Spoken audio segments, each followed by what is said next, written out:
It is unbelievable.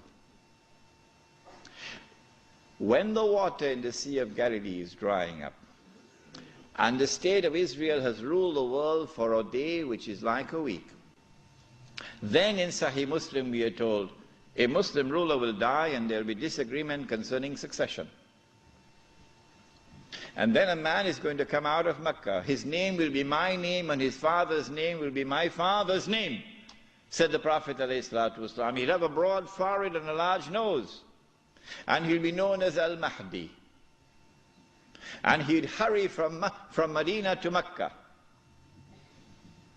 As he approaches Mecca, people are going to come out to him, so this has to be a well-known person.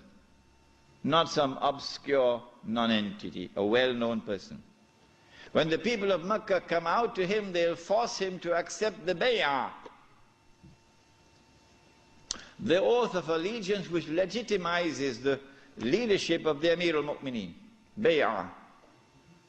He will accept the bay'ah at the Kaaba and then proclaim himself to be Al-Mahdi. It is only then that you would know that Al-Mahdi is here. So stop asking these foolish questions. Is he born already? Is he in Lebanon? Or maybe in Indonesia? That's foolishness. Al-Mahdi cannot emerge until Israel has become the ruling state in the world. Al-Mahdi cannot emerge until Dajjal has completed his mission. Al-Mahdi cannot emerge until this state of Israel has ruled the world for a day which is like a week. Al-Mahdi cannot emerge until the water has dried in the Sea of Galilee. So stop these foolish questions. He proclaims himself to be the Mahdi. There are going to be eclipses of the sun and the moon that month. But there have been eclipses of the sun and the moon in the past. But after he proclaims himself Al-Mahdi, he's going to be attacked from an army, with an army from Sham. That army comes down to the south, and armies are under the control of governments. And when that army is between Medina and Mecca going down south, the earth is going to open and swallow that army. That is the sign of all signs. Beyond a shadow of a doubt, validating the claim of this man that he is the Mahdi. But Mecca has never been a Shia city. Never. And Mecca will not be a Shia city at that time. And Mecca will not come out to give allegiance to a Shia. And so you have to be living on the moon to believe that the Mahdi is going to be Shia. We do not say this to embarrass the Shia or to be uncharitable to them or to hurt their feelings in any way. This is just factual analysis.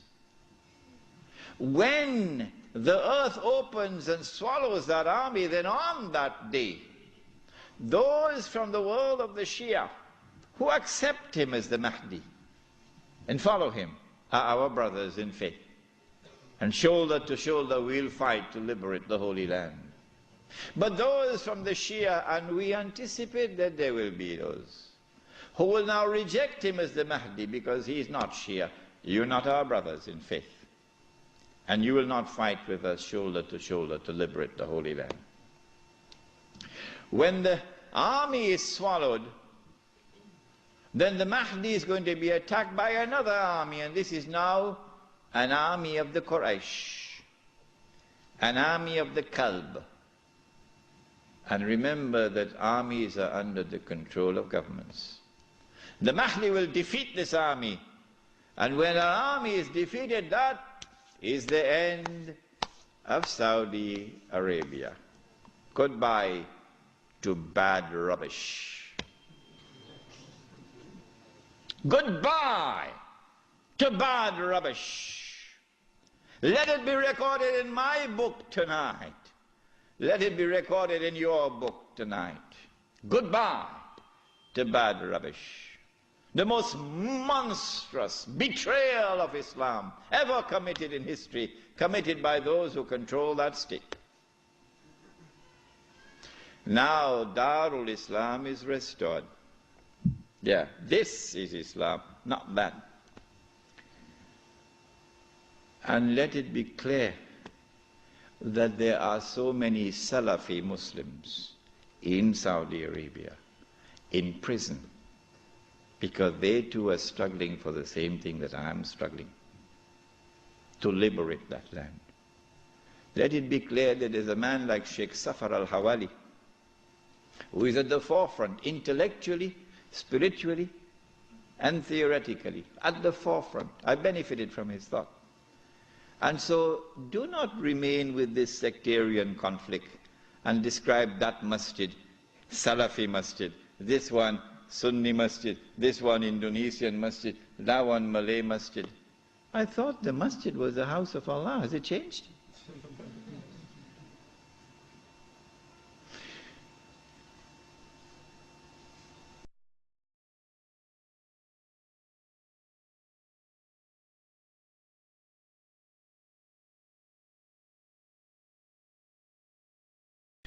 When the Sea of Galilee dries up, that is the time when Israel will no longer rule the world. I love this hadith. Guess why? Because George Bush could watch the Sea of Galilee going down. And Tony, what's his name? Yes. And Ariel, what's his name? Sharon. Yeah. And the Jews? They can watch the Sea of Galilee going down and drying up. And they can realize that the moment is coming. Ya Muslim, هذا يهودي ورائي فتعال فاقتل. That moment is approaching as the water is drying up. I love this hadith. Why is Iran's oil? This was last night's lecture. I explained this last night.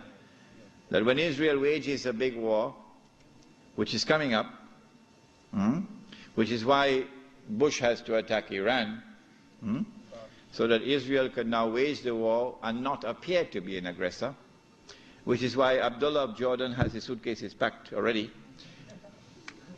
When Israel wages a big war, in order for her to become the ruling state in the world, she'll have to seize the oil, Saudi oil, Iraqi oil, Kuwaiti oil, etc. But I said, I don't think they'll touch the Iranian oil. Why? He asks.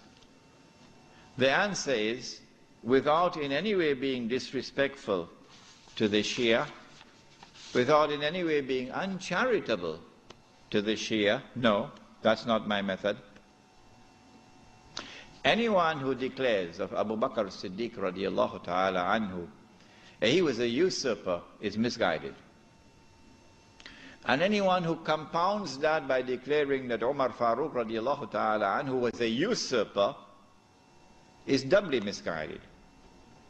And anyone who further compounds that by declaring of a third of the eminent companions of the Prophet Muhammad alayhi salatu wasalam, that Uthman Ghani radiallahu ta'ala anhu was a usurper, is casting a massive vote of no confidence in Muhammad sallallahu ta'ala alayhi wasallam. The three of his foremost companions were usurpers, robbing people of their legitimate position, like robbers and bandits. So anyone who declares of this, like this, are a people who are significantly misguided. That's all. This is not an uncharitable statement. This is a factual statement. A less than valid, less than authentic expression of Islam will always be advantageous to Dajjal. Because if this less than authentic expression of Islam is the only Islam which can mount a successful Islamic revolution, the only one, then the Muslim masses around the world will eventually be told that is the valid Islam, because that's the only one which has succeeded in the world. So you should give up the authentic Islam that you have and adopt that less than authentic Islam. Why would Israel want to dismantle such a state? No, it will not be in the interest of Israel to attack and seize the Iranian oil. But having said this, let it be clear that this is meant not, this statement of mine is not meant to show any disrespect whatsoever to the leadership of the revolution in Iran. Imam Khomeini and all those who fought the regime of the Shah with such matchless courage. I honor them and I respect them, and I'll never say anything hurtful about them.